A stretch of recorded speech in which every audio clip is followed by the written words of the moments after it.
नमस्कार, मेरा नाम ज्ञानेश्वर है और आप देख रहे हैं लाइव सिटीज।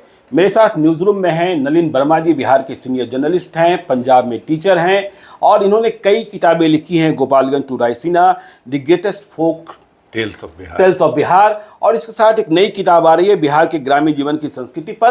तो नलिन वर्मा जी से आज हम समझेंगे बिहार के चुनाव को, मतलब बिहार में होने वाले लोकसभा चुनाव को, क्योंकि दोनों ओर से जबरदस्त तैयारी है और 100% की दावेदारी है।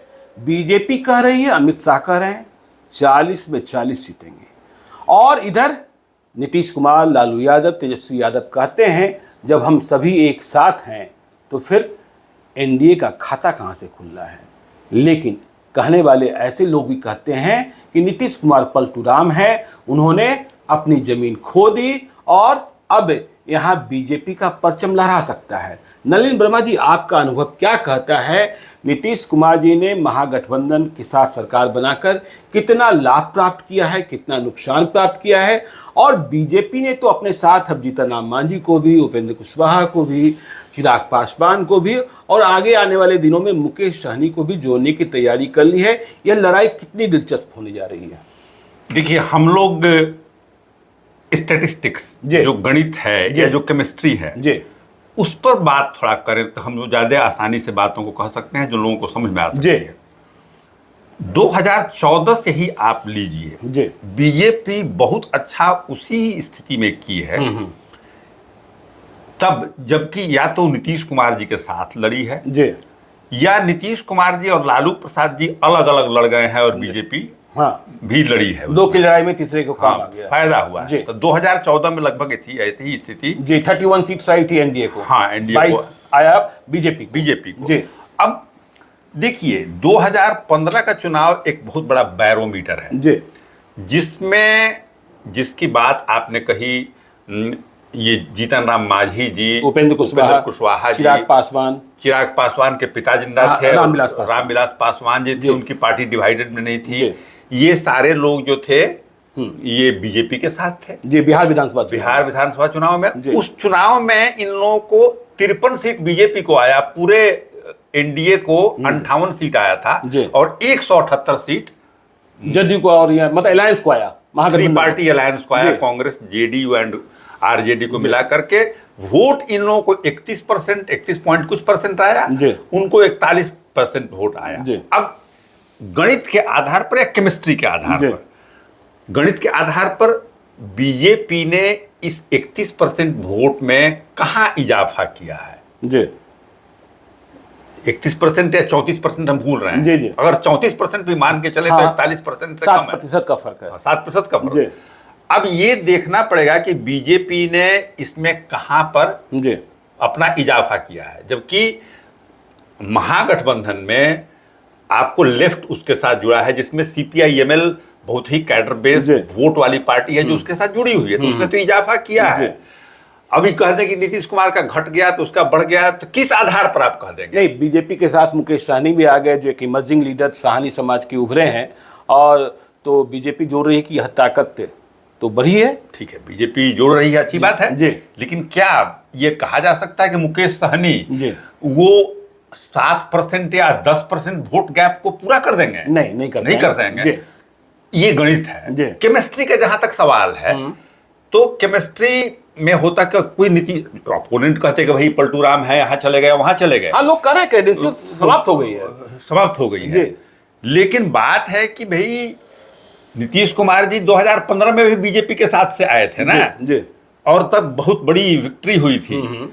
ऐसे केसेस में और बीजेपी के पास नीतीश कुमार कितना समाप्त हो गए हैं, तो नीतीश कुमार, लालू प्रसाद जी, तेजस्वी यादव, इनके पैरेलल का नेता कौन है? कोई नहीं। सम्राट चौधरी को ले आए ना। सम्राट चौधरी तो हम लोग कह सकते हैं कि बीजेपी एक ऐसी पार्टी है जो कि अपने नेतृत्व में से कोई पैदा नहीं कर सका। सम्राट पहले राष्ट्रीय जनता दल में थे, फिर जेडीयू में गए, अब सम्राट चौधरी को लेकर के अब कितना बड़ा तोप उनको समझते हैं कि वो नीतीश कुमार और उनके बराबर हो गए। अगर योगी आदित्यनाथ की तरह, चौहान की तरह जो मध्य प्रदेश में है, या शिवराज सिंह चौहान जी, शिवराज सिंह, योगी आदित्यनाथ उत्तर प्रदेश, तो उस तरह का नेतृत्व अगर होता तो बात है। लेकिन यहाँ तो अब भाई सम्राट चौधरी को लेकर के अब उनकी तुलना हम करने लगे कि नहीं नहीं, अब भी लालू प्रसाद जी, नीतीश कुमार जी, तेजस्वी यादव के तरह का नेतृत्व उनके पास हो गया, तो ये हम तो नहीं कर सकते जी। नहीं, सम्राट चौधरी हैं, नित्यानंद राय की चर्चा होती है। आपने देखा ही कि नित्यानंद राय भी इमर्ज कर रहे थे, लेकिन कहाँ ब्रेक लगा ही आप समझते हैं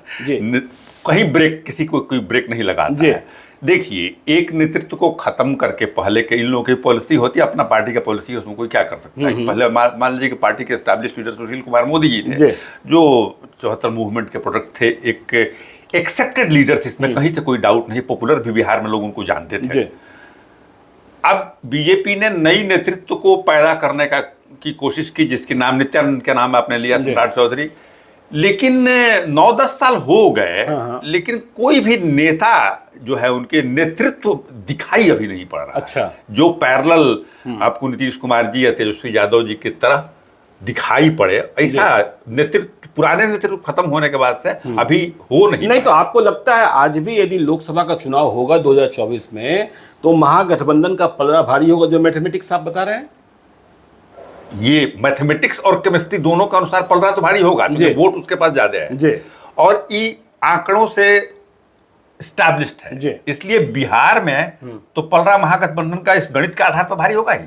नहीं, आप सोशल साइंस भी समझते हैं, बिहार की सोशल केमिस्ट्री को भी समझते हैं, केमिस्ट्री की बात आपने कही थी, लेकिन एक बात कही जाती है कि यादवों में शक्ति तो बहुत आई, लेकिन लंठई भी आ गई, और इसके कारण जो अति पिछड़ी जमात है, जो पहले सवर्णों से डरती थी, वह अब यादवों से भी डरने लगी है, और इसका फायदा एनडीए उठा रही है कि देखो वो डर सड़क पर तांडव। हाँ, तो ये आपको क्या लगता है कि यादवों का जो तांडव कहा जा रहा है, उससे अति पिछड़ी जातियां डरी हुई हैं? ये जब भी कोई पार्टी, एक जाति विशेष के मुख्यमंत्री लंबे दिनों तक सत्ता में रहते हैं जी, तो वो पार्टी में वो उस ग्रुप के लोगों में दबंगई होती है। ये कहना बेमानी होगा कि यादव लोगों में दबंगई नहीं हुआ होगा। 15 साल लालू प्रसाद जी, राबड़ी देवी जी मुख्यमंत्री रही, अभी भी डिप्टी चीफ मिनिस्टर थे, एक दबंगई तो आई होंगी। और जब दबंगई किसी जाति में आती है, तो जो दूसरी जातियां हैं उसमें भय भी पैदा होता है। तो ये आप कह सकते हैं कि नीतीश कुमार जी जो बने, तो उनके साथ नॉन यादव बहुत सारी जातियां जुड़ी, जो जिसको आप कह सकते हैं कि अति पिछड़ी जातियां जो थी, पचपनिया, तो वो सब जातियां कौन जातियां थी? जो यादव, जिस यादव डोमिनेंस की बात कही जाती है, उसी के खिलाफ मंडल से निकली हुई जातियां थी।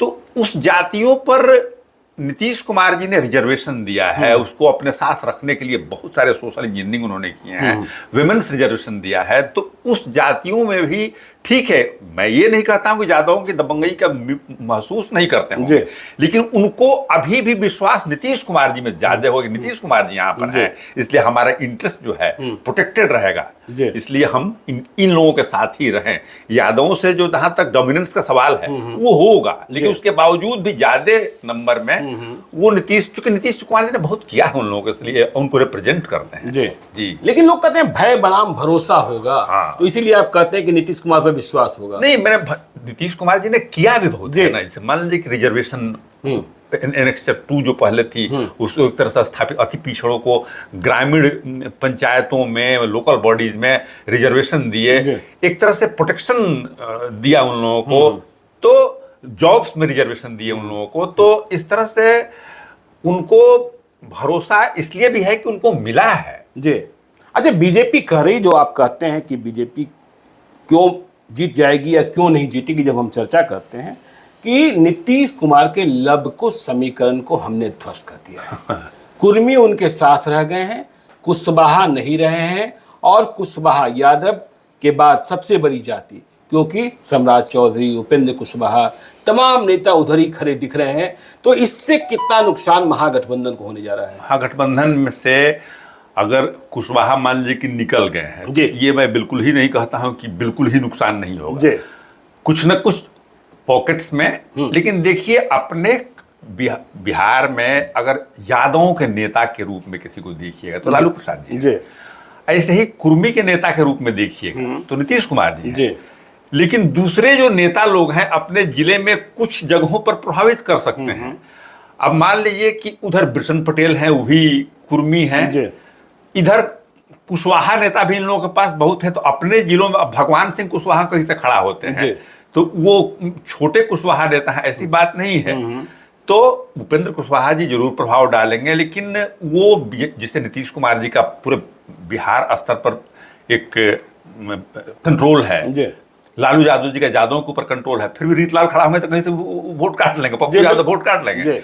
ऐसे ही ये भी उस तरह से प्रभावित करेंगे, लेकिन बिहार स्तर पर प्रभावित करना उपेंद्र कुशवाहा जी के लिए या मुकेश सहनी के लिए उस जातियों में मुश्किल काम है। नहीं, एक बात और देखिए, जब हमारी आपकी चर्चा होती रहती है, आप कहते हैं 2025 का चुनाव तेजस्वी यादव के नेतृत्व में महागठबंधन लड़ेगा, ठीक है, और ऐसी बात नीतीश कुमार भी कह चुके हैं कि भविष्य उनका है।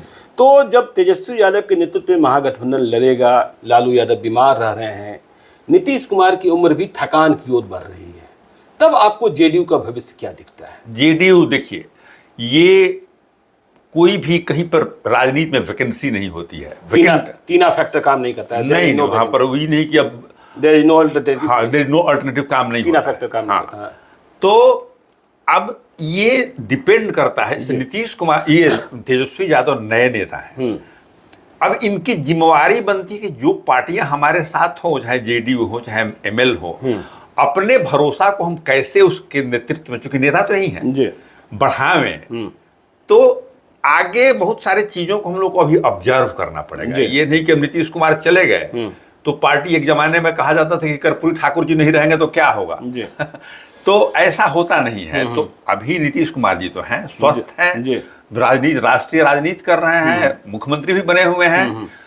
तो अभी की इनके जाने के बाद क्या होगा, अभी वो तारीख हमारे समझ से आया नहीं है ना। अभी नीतीश कुमार जी में सक्रियता दिखाई पड़ेगी, सक्रियता दिखाई पड़ेगी जी, और नेतृत्व है उसमें जी। तो अभी चलने दीजिए इसको, जब समय आएगा तो उसका विचार हम लोग करेंगे। चलिए, तो आपने सुना कि बिहार के परिप्रेक्ष्य में नलिन वर्मा जी का निष्कर्ष क्या है, कैसे मान रहे हैं कि अब भी एनडीए पर महागठबंधन भारी पड़ सकता है। मैथमेटिक्स भी समझाया, केमिस्ट्री भी समझाया, तेजस्वी यादव की लीडरशिप की बात भी करी और नीतीश कुमार की थकान की बात भी हमने करी। तो आप देखते रहिए लाइव सीरीज को। यदि अब तक आपने हमारे यूट्यूब चैनल लाइव सीरीज को सब्सक्राइब नहीं किया है तो जरूर कर लीजिएगा, और यदि इस वीडियो को फेसबुक पेज के माध्यम से देखा है तो पेज को लाइक कीजिएगा, ट्विटर पर भी हमें फॉलो कीजिए। धन्यवाद।